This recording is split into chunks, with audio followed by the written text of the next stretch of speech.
আমরাই বাংলাদেশের সর্বপ্রথম নিজস্ব টেকনোলজি ও আধুনিক প্রযুক্তির সহযোগিতায় প্রতিনিধি সংবাদ আপলোড সিস্টেম নিয়ে এসেছি।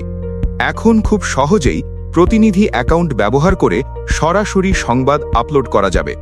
বিস্তারিত জানতে পুরো ভিডিওটি দেখুন। প্রথমেই আপনার সামনে এই রকম ধরনের একটি ইন্টারফেস ওপেন হবে। এরপরই নিচে নিবন্ধন করুন এখানে ক্লিক করতে হবে এবং এখানে ফর্মটি পূরণ করে দেবেন। আপনার নাম, মোবাইল নাম্বার, ইমেল, পাসওয়ার্ড এগুলো দিয়ে নিবন্ধন করবেন।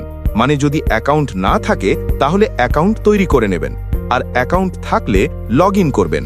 লগইন করার সাথে সাথে আপনার সামনে এই রকম ধরনের একটি পেজ ওপেন হবে। সেখান থেকে আপনি একদম ওপরে কর্নারে ম্যান আইকনে ক্লিক করবেন। ক্লিক করার সাথে সাথেই বাম পাশ থেকে একটি স্লাইড ওপেন হবে।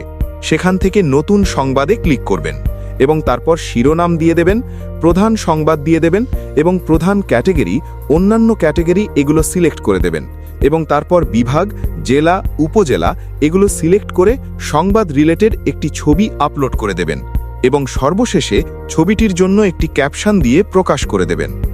প্রাথমিক অবস্থায় ছবির সাইজ সর্বনিম্ন 1 MB হতে হবে, এর নিচে গ্রহণযোগ্য নয়।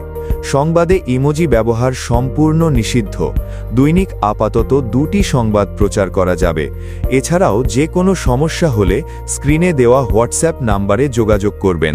আমরা অত্যন্ত আনন্দের সাথে জানাচ্ছি যে আগামী মাসের 1 তারিখ থেকে সরাসরি ওয়েবসাইট ব্যবহার করে লাইভ ব্রডকাস্ট দেওয়া যাবে। এর পাশাপাশি আসছে আরও অসংখ্য নতুন সুযোগ সুবিধা ও বড় আপডেট আসছে। সাথে থাকুন, এগিয়ে থাকুন ডিজিটাল সাংবাদিকতার নতুন যুগে।